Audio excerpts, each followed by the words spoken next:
This podcast is brought to you by Knowledge at Wharton. For more information, please visit knowledge.wharton.upenn.edu. Several of you listening to us today have thought about starting your own business. Maybe you did and it succeeded.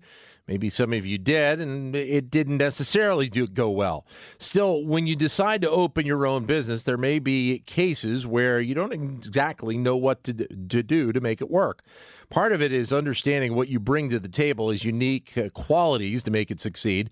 But part of it is also knowing the timing issue, when to get out of your current job and take that leap. Ed McLaughlin saw that a bit firsthand. He knew when the time was to jump and has since had 4 pretty successful companies, ventures in the real estate industry. He brings that story forward and ideas for success in his book, The Purpose is Profit, which he co-authored with Wharton grad Win Lydecker. And they join me here in the studio today. Nice to meet both of you. Thanks for coming in. Oh, it's great to be here, Dan. Thank you very much. Yeah, thanks, Dan. We're excited to be here. Thank you. Do enough people know when it is that time to jump, to when it is to make that transition in their life?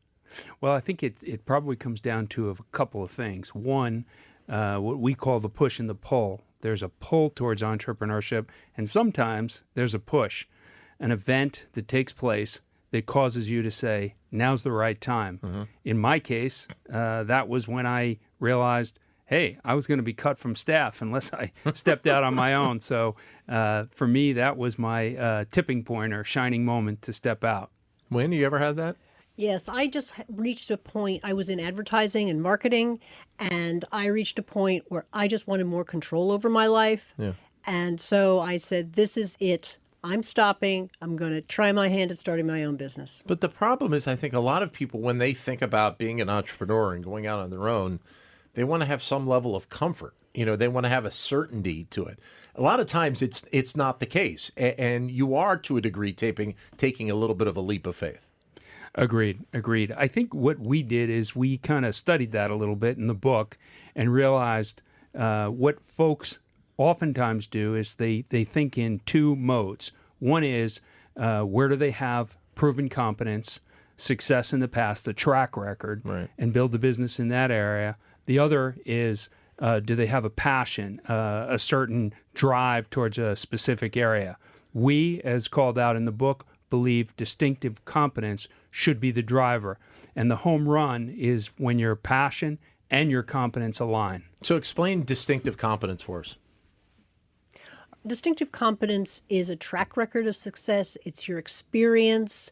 It's a talent. It's everything you've developed over a course of years that you can then apply to starting a business. When you have distinctive competence, you understand the competition, you understand the industry, you understand the customers, you understand their needs. And so it enables you to do a much better job of fulfilling a need in the marketplace, seeing the niche, and making your customers happy. It gives you a much better chance of being successful when you launch your business. And having that understanding right out of the gate probably does, I would think, raise the percentage of companies that are successful, correct? No doubt. It's interesting. We put together a chart that outlines year 1 visionary entrepreneur. You've got your Jobs, your Zuckerberg, right out of college.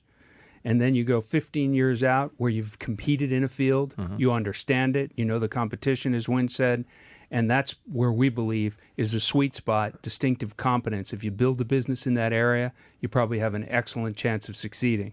Don't get me wrong.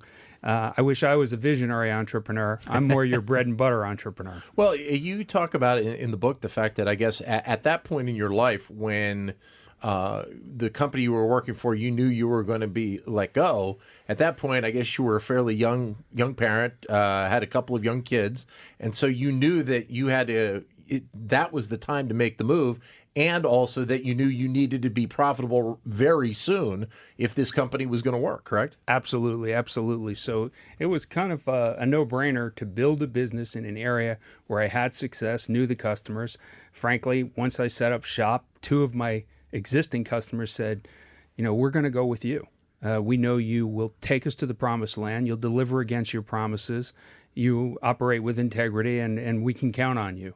And sure enough, within the fourth month, we were profitable. And in large part, it had to do with building a business where I knew the field. I had customers that would go with me. Yeah. And that's the story. It really does reinforce what a lot of people say in business is that the relationships are one of the most important things that you can have, and whether that be with coworkers, whether that be as Ed just said, with customers that you've had in the past. If you have those relationships, it does give you that ground level to begin with. Oh, yeah, definitely. I write business plans, and I have found that a lot of my clients are serial entrepreneurs. They know me, they know what I'll do, and they'll come back to me, and they'll recommend me to other people. And it's those relationships that really help me with my business.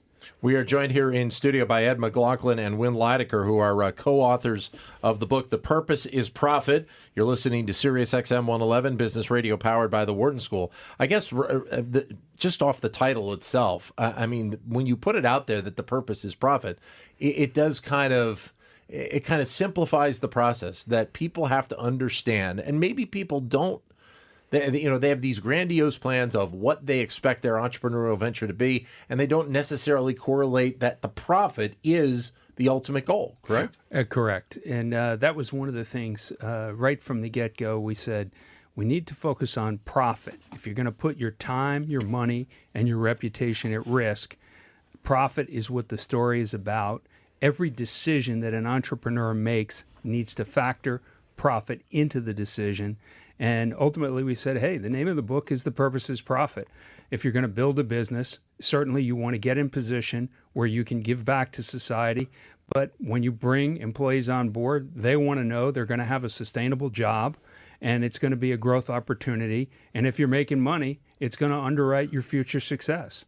I found it interesting in terms of the layout of the book, also the fact that you talk about, from the starting process to the growth process along the way, but you also bring out the exit philosophy as well, which I found very interesting because I don't think a lot of people think about, okay, now it's the time. This venture has been very successful. It's time to pass it off to somebody else. It's time for me to step out. Why focus on that part of it?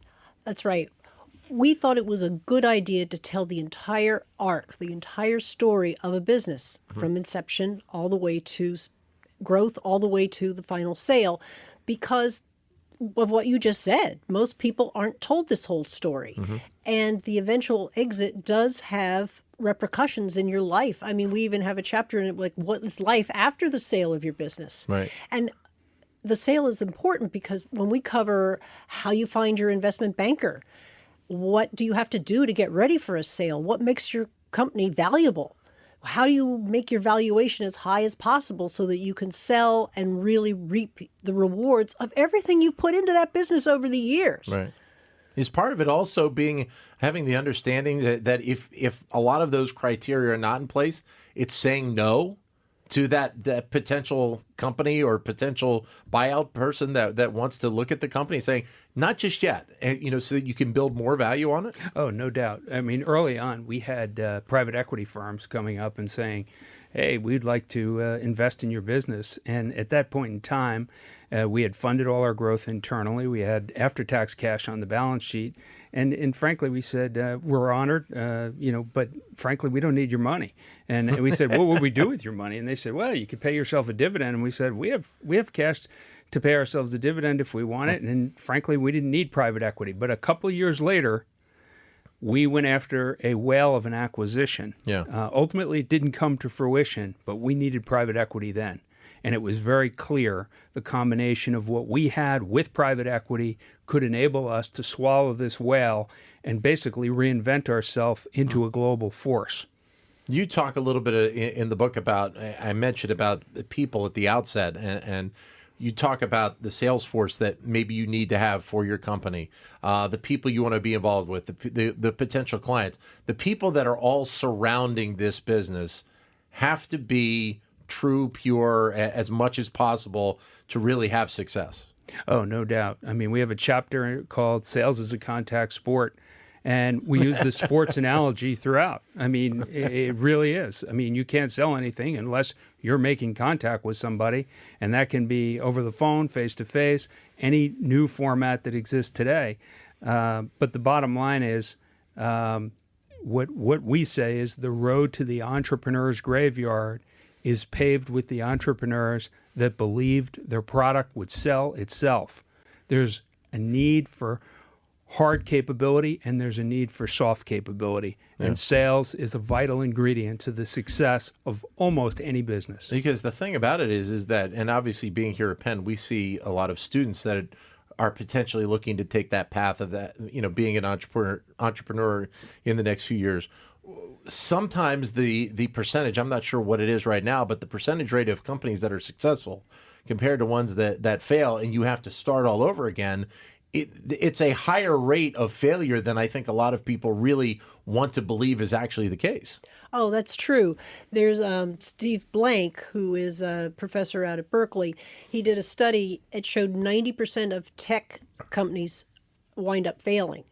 And why do they fail? Because they try to fail too fast. There was another study done by a guy at Harvard, and he said 75% of tech companies fail. But it's the same thing. They try and scale too fast. They can't. They're just hemorrhaging money, and they can't sustain it.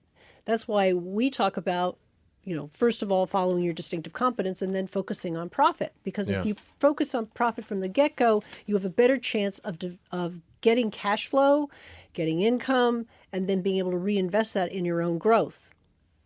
And one of our objectives in writing the book was literally that, turn the tables on the startup failure rate. Okay. Because whether it's 75% or 90%, it's still a large percentage. Right. And if folks are putting their money, their time, their reputation at risk, they need to have something that's going to give them more certainty of opportunity and success. Yeah. So we thought, hey, let's write the book. The purpose is profit, the truth about starting and building your own business, and let's tell them the good, the bad, and the ugly, and hopefully they'll get a few nuggets out of it that'll turn the tables on the startup failure rate. You just mentioned the word reputation, and I think that's a key word to touch on for a second, because going back to something we were talking about a second ago, your reputation is obviously a big point in how you can be successful in an entrepreneurial venture. You mentioned about being able to bring clients with you. Do people's brand, their personality, do they take a hit on a failure of a company? Or is that something, if you establish it right from the get-go, that your personality, your strength will continue through a failure onto the next project? Well, I mean, reputation is tied directly to branding and everything you hold out to the marketplace. And whether a success or failure, you're going to be measured on, do you fulfill your promises? Do you operate with integrity? Do you deliver? Obviously, it's better if you succeed, but if you fail and you fail with grace and dignity, you're going to have a much easier time recouping your reputation, moving forward, and taking off on your next new venture. How many times do you think people that start out at an entrepreneurial venture end up making a mistake in terms of the funding aspect, whether it's they're providing their own money, their own capital, or they're looking for partners to come on board? Funding always seems, in talking with a lot of people, that it's a big issue in terms of entrepreneurial ventures. It is a big issue, because if you don't have the money to withstand your liftoff and then the beginning of scaling until you start to generate your own revenue and start to get your own cash flow in, right, you're not going to be able to keep going. I mean, as long as you've got enough cash coming in and you can get it flowing through the company, you're going to be okay. But you have to plan. And that's why we say in the book that you need to take charge of the money and you need to control it and you need to understand it. One thing Ed did is, from the get-go, even though he's basically a sales and a marketing person, he made sure that he brought home his financials every night. I mean, he studied them. He knew where his dollars were coming from and where they were going. And he also spent several months before starting his business planning and estimating, what's my worst case? What's my best case? Yeah. How do I think I'm going to do if I only get one client, for example? Right. And he figured that all out. So then he knew how much of a cushion he really needed to start. More entrepreneurs need to do that. They need to understand that, rather than saying, oh, I have this wonderful idea. I think I'm just going to start a business and somebody's going to give me money. It's going to be great. But, even when you have outside investors, after a while, they're going to say, okay, Where are your milestones? Have you made your milestones? I don't think I'm going to give you any more money. But it's also being realistic with those milestones as well, right? I mean, you want to have that level of success, but you can't be grandiose in thinking about, oh, I'm going to be able to bring home $10 million in the first 6 months if that's not even a realistic option. Yeah, no, you're definitely going to be measured on, are you realistic? Do you achieve what you set out in front of you, and so forth?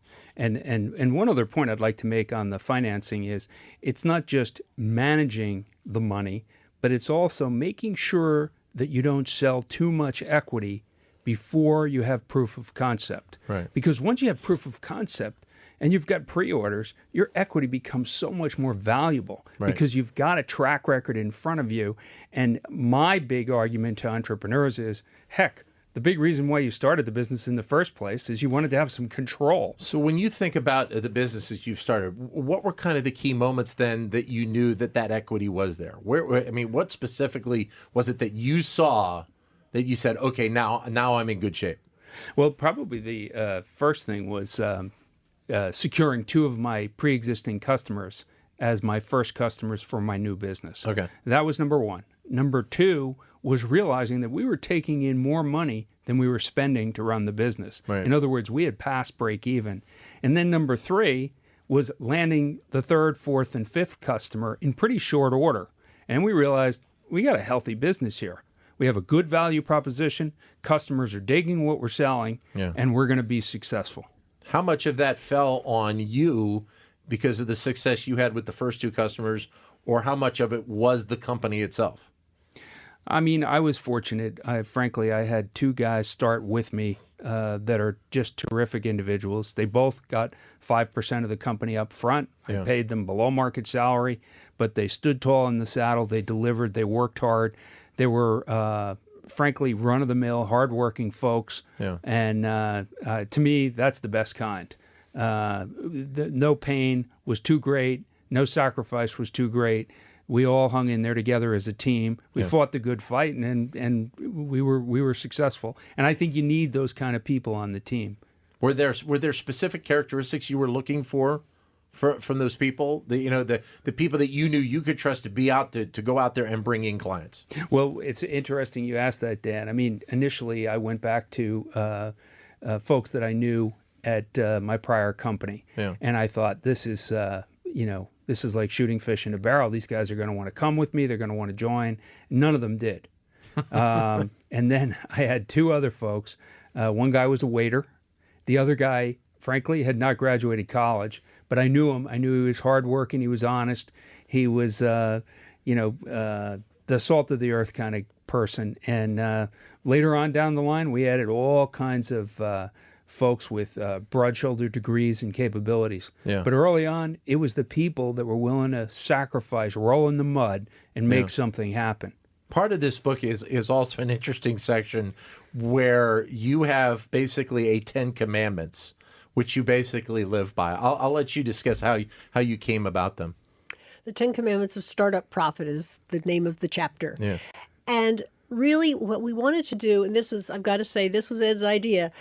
We wanted to take a distillation, just step back and say, okay, we've told people all of these principles that we've learned, that Ed learned along the way as he built his business, and let's distill them into these 10 commandments so that people know if you can do these 10 things, you have a much greater chance of having success when you build your business. And we have things like distinctive competence. We have things like having a really great value proposition, understanding where your money's going to come from and how you're going to make a profit. Hiring great people, focusing all of your scaling based around profit centers, compensating people out of profit, and also behaving ethically. That you really have to have a culture of ethical behavior in your company, and if you do, the profits are going to come. Some people think, oh no, I'm going to do anything I can to make a profit. No, you have to be ethical in your business behavior. And we say that's our 10th commandment. Not necessarily that you did, but is there a problem sometimes with people having an unrealistic expectation of what that profit time frame should actually be? I mean, you believe, okay, this is such a great idea, bang, in 6 months, we expect to be able to flip this and working on profit. Whereas it may take 7, 8, 9, maybe a year to be able to get to that point. Most definitely. I mean, there's always entrepreneurs that their belief in their product is greater than the market's belief in their product. Yeah. And I think the smart folks realize, hey, I'm going to come out with a product or a service, and the market's going to tell me how good or bad it is. Then I'm going to pivot, adjust, improve it, make it better, and then I'm going to cash in. And if I don't cash in then, I'm going to make further adjustment, and I'm going to make it work come hell or high water. And how important were the ethics for you, especially with the people that you were bringing on board to the company? Well, the ethics was a huge issue because, as I mentioned, I in my prior firm, I had been made a partner, and 3 months later, I found that there were 3 go-forward scenarios for our business, 2 of which had me cut from staff. And that was pretty tough medicine. But gotta like those other partners, huh? Yeah. But then I realized I am not going to build and run a business that behaves in that manner. Right. And you gain so much more when you operate with integrity and open communication. And we used to have a saying, if somebody makes a commitment to you, ask them to put it in writing. If they won't put it in writing, then you need to question it. In prior relationships that I've had, it's like a commitment's made and you ask to put it in writing, and they say, what, don't you trust me? That is not the right answer. The right answer when somebody makes a commitment is they should say, you bet, I'll definitely reduce it to writing because I meant what I said, and you should be held accountable to it. Another thing we did is very early on in the company, we said to all the employees, look, you're going to make a mistake. And sometimes it might even be a big one. Raise your hand early. Let's not let a wound fester into a full-blown infection. Yeah. And if we make a mistake, let's go say we're sorry. And if it's a really big mistake, let's take out our checkbook and write a check. We never, in 14 years, were in a courtroom. It was the best decision we had ever made. We didn't spend all that money on legal fees fighting over things that ultimately had to be settled one way or the other. Yeah. We just accepted, hey, we're going to make a mistake. It relaxed the whole employee base, and they felt like they were working at a place that was realistic. You just brought out 5 of the most dangerous words in business. What? Don't you trust me? That's right. I mean, I could see if you hear those words, that's almost like time to turn, run, and get out the door. You better believe it. Exactly. Did you, with your company, do you have that sense of when it's time to say, okay, this company has matured to the point where I'm ready to pass it off? Well, here's what happened. I never had planned on selling my business. I thought I'd have it forever, pass it down to my family, and so on. I just had no goal at all in doing that.